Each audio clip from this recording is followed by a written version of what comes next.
بەڕێز کامەران یعقوب شارەزای دارایی و ئابووری لە سلێمانیەوە لەگەڵمان دەبێت. بەڕێز کامەران شەوتان باش، سپاس بۆی کە ئامادەن لەگەڵمان. من لە مادەی 13ەوە لەگەڵ بەڕێزا دەست پێکەم کە کەمێک بەر لە ئێستا لە ڕێی پەیامنێرانمانەوە پیان وتین کە مادەکە پەسەند کراوە. لەگەڵ دکتۆر باسمان کرد کە دکتۆر بەو شێوەیە وەسفی کردوتی ئێمە بەمایی خۆمان لێی دەرچوین لە مادەی 13. بزانم لای بەڕێستان چۆنە؟ بەڵێ دیارە من بەڕاستی ئاگام لە گۆڕانکاریەکان نەبووە لەم دقەیە لەبەرەوەی کە لەو دقەیە لەسەر ئۆنلاین بووم و گوێشم لە پەیامنێرەکە نەبوو کە چ گۆڕانکاریەک کراوە. بەڵام لە مادەی 13 طبعاً کۆمەڵێک شتی تیا بووە، بەڵام کۆمەڵێک شتی تیا بوو. یەکێکی لەو شتانە دەربارەی 400,000 بەرمیلەکەیە. بەڕاستی ئەو 400,000 بەرمیلە من تێبینیم هەبوو لەسەری هەر لە چەند دەستگایەکی ڕاگەیاندنی تریشە ئاماژەم بەوەیەوە مەسەلەن ئەو ئەگەر 400,000 بەرمیل لە دەرەوەی مناطقی متەنازع عەلەیە لە دەرەوەی ئەو بیرانە بێ بەڕاستی زۆر زەحمەت ئەو 400,000 بەرمیلە تەرتیب بێ. وابزان مەسا ئێستا بەوانەوەیە بەڕێز کامەران ئێمە من ناچمە بەس فقط شت بەڵێ بەس شتێکی بڵێم یەک فقرەیتر هەیە ئەو ئەگەر ئیجباری بکردوێت نووسرا بەڵام نووسراوە لا یەقل یعنی نابێ لا یەقل عن 400,000 بەرمیل نەوت ڕۆژانە با بە حکومەت عێراقیە بینێرێتە دەرەوە. هێشتا تێبینیەکی تر هەیە لێرەیە ئەی ئەگەر هاتوو بارودۆخی کەشوهەوا بوو ئەم 400,000 بەرمیل لە 2 ڕۆژانە نەتوانرا بنێرێتە دەرەوە. هیچ فقرەیەکی تیان نییە بڵێ ئەگەر هاتوو ئەوەڵ ئەگەر نارد من لێ دەبڕم. هیچ فقرەیەکی تریتیانە لە فقرەی جیما پێم وابێ ئەگەر تۆ ئیلتیزاماتە نەکرد ئەوە من لە پارەکە دەبڕم، فقرەی ئەلف بات نەکرد ئەوە من لە پارەکە دەبڕم. یعنی ئێمە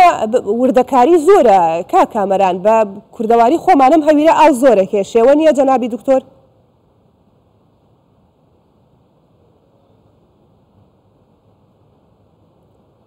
بەڵێ پێچێ دکتۆر کامەران گوێ لە دەنگی من نەبێت، هەوڵەدەین کە هاوکارانمان وەری بگرنەوە بۆی کە گفتوگۆکانمان تەواوکەین لەگەڵیا. کەمێک بەر لە ئێستا پەیامنێرانمان پێیان ڕاگەیاندین کە مادەی 13ش پەسەند کرا لە نێو هۆڵی پەرلەماندا کە ئەم دوو مادەیە ئاڵنگاری زۆر لەسەر بوو، کێشەی زۆر لەسەر بوو. ئێستا مادەی 13 پەسەند کراوە، گفتوگۆکان لەسەر مادەی 14. بزانین مادەی 14 بەکوێگا لەگەڵ دکتۆر کامەران لە گفتوگۆ داین. دکتۆر من باسم لەوە کرد یعنی وتم ئەو وردەکاری کە بەڕێزت ئاماژەی بۆکەی بە هەمان شێوە دکتۆر سەرداریش بەو شێوەیە یعنی وت ئەم مادانەکە پەسەند دەکرێن وردەکاری زۆرە لە قوپۆپی زۆری لێ بێتەوە. ئێمە نازانین ئەو وردەکاریانە چێکە لەسەری ڕێکەوتون، بەڵام بەپێی ئەوەی کە هاوکارانمان وتیان ئەو پەسەندکردنا ئەو 400,000 بەرمیل نەوتە بە ناوچە جێناکۆکەکانەوەیە. ئەو قەرزەی کە لەسەر هەرێمی کوردستان بۆ هی کۆمپانیاکان لە 7 ساڵەوە کراوە تا 5 ساڵ. ئەو حیساب بانکی کە دانراوە سەرۆکی حکوومەتی هەرێمی کوردستان دەتوانێت تەحەکومی پێوە بکات، دەتوانێت خەرجی بەبێ گەڕانەوە بۆ حکوومەتی عێراقی خود بە سەرپەرشتی ببوو لە حکوومەتی عێراقی دەتوانێت دەست ببات بۆ ئەو حساب بانکیە کە دیاری کراوە وەکو پشکی هەرێمی کوردستان کە لە گۆڕانکاریەکاندا ئەمە نەبوو، بەڵام ئێستا ئەمە بەم شێوەیە پەسەند کراوە. جا ئەمە بەشێک بوو لە گۆڕانکاریەکان. ئێستا ئێمە چی بکەین؟ یعنی دڵمان خۆش بێ بەم گۆڕانکاریانە یاخود نەخێر دەبوو هێشتا ئیشی باشتر بکرایە؟ بەڕاستی بەڵێ من ویستم یەک شت بڵم دەربارەی ئەوەی دەربارەی قەرزی TBI ئەگەر باسی قەرزی TBI بکەیت کە لە 7 ساڵ بۆ بە 5 ساڵ بەڕاستی 6 تریلیۆن دینارە ئێتۆ خۆی پێشتر 7 تریلیۆن دینار بوو. بەڵێ حکومەتی هەرێم لە ڕێگەی ئەو پارێکە لە بەغاوە بۆی هاو بە شیشان لێ بڕی لە بەغاوە تریلیۆنێکی یاوەتەوە 6 تریلیۆنی ماوەتەوە. بەڕاستی ئەم 6 تریلیۆنە ئەبێ لە مای 5 ساڵ باتەوە. ئەمە ئەبێ بۆ پارەیەکە لە بەغاوە لە بەغداوە بۆ هەرێمی کوردستان لەو پارێکە بێتەوە کە لە 7 ساڵە کوردیانە بە 5 ساڵ یعنی 7 ساڵەکە باشتر لە مای 7 ساڵە 6 تریلیۆن دینار بیتەوە باشتر لە مای 5 ساڵە بێتەوە. ئێستا ماگانە نزیک 100 ملیار دینار ئەبێ لە حسابی هەرێمی کوردستان هەڵگیرێت بچێتەوە سەر بەغا بۆ لەبەرەوەی کە تۆ بێ لە ماوەی 6 مانگە 5 ساڵە زەربی 12 بکەی کاتە 6 مانگ لە ماوەی 6 مانگە بێ 6 تریلیۆن دینار بیتەوە. ئەمە بەڕاستی لە حەسەی هەرێمی کوردستان کەمە بێتەوە. ئەمە خاڵێکی تر ئەوەیە کە حکومەتی عراقی ئەگەر هاتوو گۆڕانکارەکە وابوو بێت بەدەست سەرۆکوەزیران بێت مەسەر جوڵەی ئەو پارەیەکە لە حسابی بانکی مرکزیە بەدەست سەرۆکوەزیرانی عراقی بێت ئەو کاتە هەچ کاتێ بێ هەچ سەرۆکوەزیرێکی بێت لە ساڵی 2024 لەوانەیە سەرۆکوەزیرێکی تر بێ هەرچەندە ئەو کاتە بودجەی تازە ئەبێت بەڵام بودجەکەش هەر تقریبا لە سانە وەکو ئەما بێ ئەو کاتە جوڵەی ئەو پارەیە هەچ خەلەلێک دروست ئەتوانێت جوڵەکە بۆسێنە مەسەلا نەتوانێت سەلاحەتی ئەوەیە بێت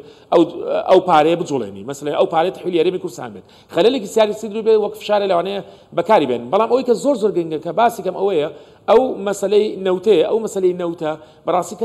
کەسێک یا لە لیژنەی دارایی پەرلەمانی عێراق یا کوردەکان من نازانم چۆن تێپەڕیوە مەسەلەن ئەبووە فەقەرەیەکیان بۆ دابنایە بەڕێی من ئایا ئەگەر ئەو نەوتەی کە تسلیمی بەغا ئەکرێت نێرێتە دەرەوە طبعا سۆمۆی فرۆشێت ئەگەر بنێرێتە دەر سۆمۆی فرۆشێت ئایا ئەمە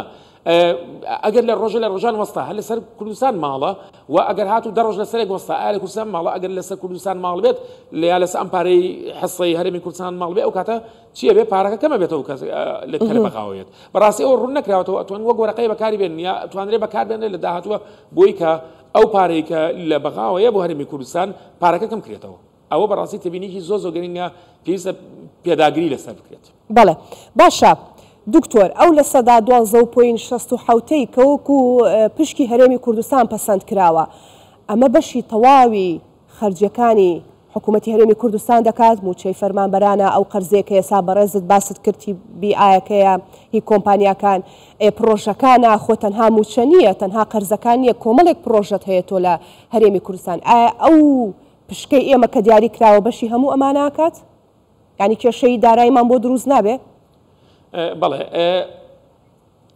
ئەوە زۆر گرنگە ئەو خاڵەکە ئێمە 12.67 مانەیە بەڵام ئەم 12.67 ئایا تۆ لە 108 تریلیۆن دینار تۆ بڵێ 200 تریلیۆن دینار لەو 200 تریلیۆن دینارە بۆ قیاسە بێ لە سا 24 یعنی لە سا 12 بەس واتە 24 تریلیۆن دینار بەرکە یا 25 تریلیۆن دینار بەسکە بەس لە ڕاستی 25 بەر ناکەوێت لەبەر ئەوەی کە تۆ جارە 6 مانگی ماوە 6 مانکە 12 يعني 6 تريليون دينار لم 6 تريليون دينار نقول صار 12.6 برناك اللي بريك نفقات حاكم يعني دكتور او شيء ترمان يعني او شش مانجيتر ثاني ودان او 2 تريليون ودان او شش مانجيتر اجت تصحيح حساباته ورنga بيو بلا توله مانجي سوا توله مانجي يكونه وتنيرته دروا كواتا بيت 400 مليار 4000 برميل كونه او من كواتا من بارو نامه براسي مانجي يكو دو سنه دم ل 25 سوا نود وسطاوا كواتا دو 25 سوا نودنا نروش رنga بيو بلا توله 25 سوا ننوت ناردو تدروا يا يشتبه من كواتا مانجي 4 و5 شنامه رنga 6 شناده لوانه وابلد يعني تو نازاني اما او دو اوش او 12.6 كيسا بس قلت با تيرنا فرين او 12.6 راسته برناكي كان نفقات حاكم وسيادي لدركريت نفقات حاكم وسياده شيء نفقات بشكي او بيندي بوزارتي دفاع ويك زورترين باري بودان راو كاوت لو باري نادربتو ولا باري موشي برلمانتاران و مصطفاتاني كلا برلمان سروكاتي وسرو بلين اويل وزارتكاني يا بلين سروكاتي وزيراني حكومتي عراقية هم يسر فكريته أو بارانيكا بالوس خانة كام سر فكرية إخوانات أبوريها وكو إنجكشنية بيتنا وأبوريها رمي كردستان كواتتو لو شالي دفر كواتتو لصاد وانزو برناكا لصاد شنو بالنسبة لي لصاد شش حوت بركبت لو يا لصاد هشت بركبت لو لصاد هشتش كان خلالي كتيا كم ليك أو خلالنا أو كتوبة مانغنا 100 مليار دينار بيتو بحكومة عراقي باي صرف كردني باري تي بي اي كلا سال 2015 شانزاتو بكاره هناوا لوانا شتو خلالك نوت كتاب كي لوانا رجل رنان 4000 برميل نوت تسليم حكومه عراقيه كي كتنانت اگر او نتو شتابه كلا ناوتي مناطق متنازع عليها بوشو لوانا كانت 4000 برميل نوت اكاد 4000 برميل نوت بس لوانا كشو هوا خراب بيت روج برميل كم لسه تسابق ابوايا لا بس اگر عمدا لو حكومه عمدا بله دكتور كامران بەداخەوە ینی قسەکانت زۆر باش بوو دەنگت زۆر باشە هاتە لای من بەڵام جارێکی دیکە کێشەمان بۆ دروست بۆ لە ڕووی تەکنیکیەوە گەر هاوکارانم یارمەتیمان بدەن بۆی کە دکتۆر کامەرانمان بۆ بگرنەوانێ گفتوگۆکانمان تەواوکەین ئێمە باس لەواکەین کە بزانین ئایا لە سەدا 12.67 کە پەسەند کرا لە بودجێ گشتی عێراق وەک پشکی هەرێمی کوردستان دیاری کراوە بۆ ئێمە بەش دەکات تەواوە لە هەموو ئەو خەرجیانەی کە حکوومەتی هەرێمی کوردستان هەیەی ئایا ئەم لە سەدا 12 بۆ ئێمە تەواوە دکتۆر کامەران شی دەکردەوە بۆمان کە ڕەنگە ئەم خەرجیانە هەندێک خەرجی سیادی و هەندێک خەرجی قەرزەکانی لێ دەربکەی ڕەنگە لە سەدا 6-5 ئەوەندە بۆ تۆ ببێنێتەوە ئایا ئەمە بەشی موچاکات ئایا ئێمە باشمان کردووە کە خاڵی سیان زەمان تێپەڕاندووە بەو شێوەیە ئەوە با دکتۆر کامەران جوابمان باتەوە گەر هاوکارانمان وەری بگرنەوەێ کەواتە بەرداوە بم لەگەڵتان هێشتا وەرنەگیراوەتەوە دکتۆرە گەر وەریان گرتەوانێ بۆمان گفتوگۆکەی لەگەڵ تەواوەکەین باس لەواکەین کە هەر لە بڵتنی هەواڵەکان و لەو ڕووماڵە تایبەتی کا کوردستان 24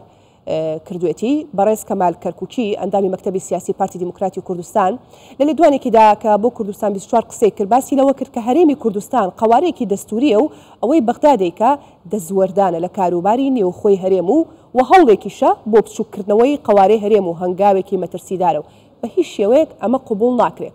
هەروەها کەرکووکی دەژڵێت پلانگەڕەکان ئاشکران کە هەوڵێک بۆ هەڵوەشانەوەی قوارەی هەرێم لە ئارادایە و ئەوانەی ئەو هەوڵەش دەدەن بیریان لەوە کردوتەوە کە ناتوانن بە جارێک ئەم پلانیان جێبەجێ بکەن بۆیە دەیانەوێت هەنگاو بە هەنگاو پلانەکە پیادە بکەن و بەڵام بە هیچ شێوەیەک ئێمە ڕێگە بەمە نادەین. ئەوە دەستێوەردانە لە ئیشوکاری هەرێمی کوردستان بچووکردنەوەی سەروەری هەرێمی کوردستانە ئەیانەوێتن هەرێمی کوردستان وەک پارێزگایەک بچووک بکەنەوە قوارەکەی تەئسیرێکی سلبی گەورە لە سەروەری هەرێمی کوردستان دەکاتن. ئەمە کارێکی زۆر خەتەرناکە و ئەبێ بە هیچ شێوەیەک نوێنەرانمان لە ئەنجومەنی نوێنەرانی عێراق ئەو بابەتە بە هیچ شێوەیەک قبول نەکەن. یعنی ئەمە زوڵمە تەعەدایە لە هەرێمی کوردستانێکن بەداخەوە جەماعەتیش هەن کە دەستی خیانەتیش هەیە کە محاوەلاکەن ئەو بابەتە بسەپێنە سەر هەرێمی کوردستان بەڵام ئەوە قبول ناکرێت. زۆر ئاشکرا و زۆر ڕوونە و ئەوانەی کە پێداگیری ئەکەن لەوەی کە ئەو پاشکەوت ببردرێ حکوومەتی ئیتیحادی بتوانێت ڕاستەوخۆ لەگەڵ پارێزگاکان معاملە بکاتن ئەوەیە کە هەرێم هەڵوەشێتەوە ببێتە چەند پارێزگایەک لەگەڵ بەغدا ڕاستەوخۆ پەیوەندی هەبێ ئەنی ناوی هەرێم کیانی هەرێم نەمێنێتن ئەگە بۆیان بکرێت ڕەنگە بەجارێک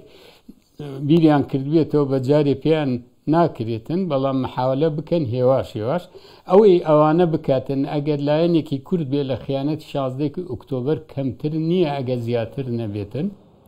بەڵێ دکتۆر کامەران یاعقوب هاوکاران مۆریان گرتوتەوە گفتوگۆکانمان لەگەڵی بەردەوام دەبێت. دکتۆر ئەگەر گوێت لە دەنگی منە زۆر باش تۆ بۆ ڕوون دەکردینەوانێک کە لە سەدا 12.67 بەشی ئێمە دەکایان نا بەڵام گەیشتە کۆتایی قسەکانت ئێستا من لام ڕوون نەبوو بابینەرەکانی شم بۆیان ڕوون بێتەوانێ لە سەدا 12.67 پشکی هەرێمی کوردستان لە مادەی 12 بودجێ گشتی عێراق جێگیر کراوە. ئەم بەشە بودجێی ئێمە بەشمان دەکات ئایا ئێمە دەتوانین حکوومەتی هەرێمی کوردستانەوەی گرنگە بەلای فەرمانبەرانەوە هەموو مانگێک لە کات و وادەی خۆیدا موچە بە فەرمانبەرانی بدات پرۆژە تەواو نەکراوەکانی تەواو بکات قەرزەکانی بداتەوە. بەڵێ 12.67 سەر ئەوەی کە بڵێ نەفقاتی سیادی و حاکمی لێ دەرەکرێت بەڵام هەر بەشەکە بۆ لەبەرەوەی قەقەبارەی بودجەی عێراق خەیاڵیە و بۆ یەکەم جار لە تاریخی عێراقا 108 تریلیۆن دینار بودجەی عێراقا بەڵێ فعلەن بەشەکات بۆچی بەشەکات لەبەرەوەی کە تۆ قەبارەی بودجەکە گەورەیە واتە تۆ ئەگەر لەو 109 تریلیۆن دینارە مەسەلەن تۆ 24 بە نەفقاتی سیادی حاکمەوە 24 بەرەکەوێت تقریبا ئەم 24 تۆ بڵێ 16 بەرئەکەوێت لەم 16 بیکە بە نیوەچکە لەبەری 6 مانگی ماوە 8 بەرئەکەوێت بەڵام تۆ پێویست لەم 6 مانگەیە بۆ معاش پێویستە بە 6 تریلیۆنە بەلانی زۆرەوە پێویستە بە 6 تریلیۆنە واتە پێویستە بە تۆزێک کەمتریشە واتە 1-2 تریلیۆنە بۆ ئەمێنێتەوە بۆچی بۆ ئەوەی کە بتوانانی پرۆژەکانی پێ بگەی واتە بچێ بۆ نەفقاتی ئیسtismاری واتە ئێمە دوو نەفقاتمانە بێت تەشغیلی ئیسtismاری بەڵێ فعلەن بەشەکات بەڵام بەو شەرتەی کە کێشەی بۆ دروست نەبێت وەکو وتم دوو کێشەی تیا یەکەم کێشەی 400,000 بەرمیلەکە کە ئیجباری کردو حکومەت هێرم پێویستە 400,000 بەرمیل نەوت تەسلیمی عێراق بکات لە هەج بارودۆخێکا بێ ئەمە یەک قسەکە لە هەج بارودۆخێکا بێ ئەمە یەک دووش ئەوەیە کە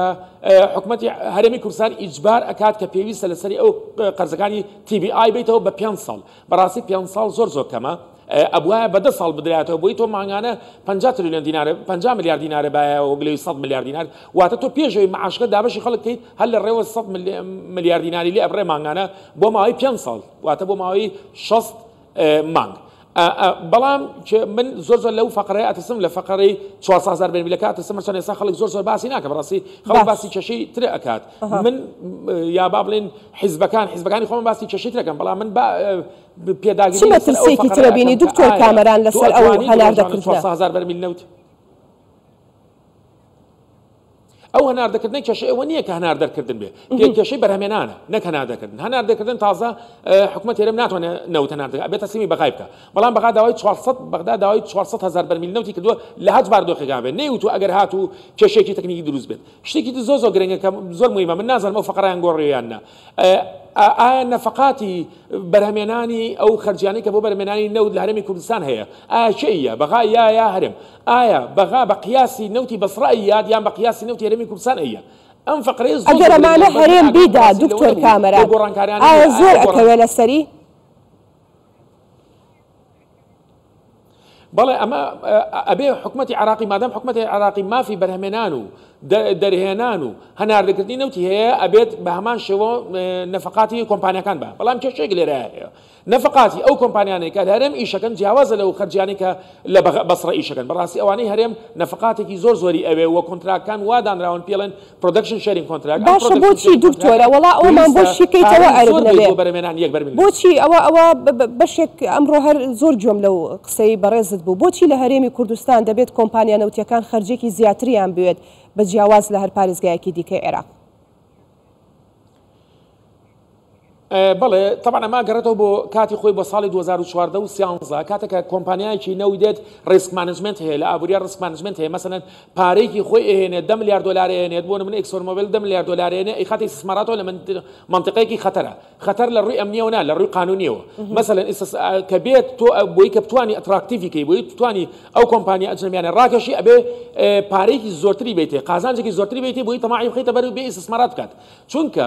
لە ڕوانگەی وڵاتانی ڕۆژئاواوە استثمارکردن لە نەوتی هەرێمی کوردستان استثمارێکی غیر قانونیە لەبەرەوە ئەگەر تۆ نەیت بڵێن دیوەی ئەو کولفەی ئەو داهاتێکەیەت لە بەرهەمێنانی نەوتە دەستەکەوێت ئەگەر تۆ نیوەی قازانجەکەی نێت ئەو نایەت بەڕاستی ئەچێت لە وڵاتانی تر ئەیکات کە شتەکە قانونیە لەبەرەوە کە بۆی بتوانیت کۆمپانیەکانی ئەجنەبی ئەمە بڵێن باسی ساڵی 2015 و 2013 ناکەین کە کاتێک تۆ ئەتراکتیڤ یا سەرنجی ئەو کۆمپانیانە ڕاکێشی بۆ ناو هەرێمی کوردستان پێویستە قازانجەکەی زۆری بێتێت ئەم کۆمپانیانە یەکێک لەوانە بەردەوامە لە سەر بەرهەمێنان و بەو قازانجە زۆرەی کە بڵێن لە حەقلەکانی هەرێمی کوردستان دراوەتە ئێستا حکوومەتی عراقی و حەقلانەی وەرگرتووەتەوە کێشە دروست بووە کێشەکە چییە کێشەکە ئەوەیە کە ئایا ئەیچی حەقی ئەو کۆمپانیانە ئایا تەنها لە ساڵ 5 قازانج ئەیا بە کۆمپانیەکان یا تقریبا لە ساڵ 45 ئەیات لەوانەیە کۆمپانیەکان تۆ لە ساڵ 5 بێتە کۆمپانیەکان قبوڵی ئەوە نەکەن کۆنتراکیشێ بەس من نازانم ئەمە چۆن یەکلایی کراوەتەوە لە بودجێ هیچ کەسێکیش باسی ناکە و تێشپەڕیوە و بەڵام من نازانم ئێستا ئەو ئەپدەیتێک کە لە پرۆژه یاسای بودجێ هەیە ئەپدەیتەکە چێ لە بەتابەتی لە مادەی 13 وەڵا جا دکتۆر میش لەگەڵ جەنابتانە لە ستۆدیۆ بوومەوەی هاوکارانیشم گواستیانەتەوە بە شێوەیەکی گشتیە بە پشوویەک وەربگرین بۆ ئەوەی هەم تۆ زانیاریەکانت کۆکەیتوانێ هەم ئێمەش زانیاری زیاترمان دەست بکەوێت زۆر بەڕێز دکتۆر کامەران یعقوب شارەزای دارایی و ئابووری لە سلێمانی و لەگەڵمان بووی گەلێک سوپاس بۆ شیکردنەوەکانت سوپاس بۆی کە بەشدار بووی لەگەڵمان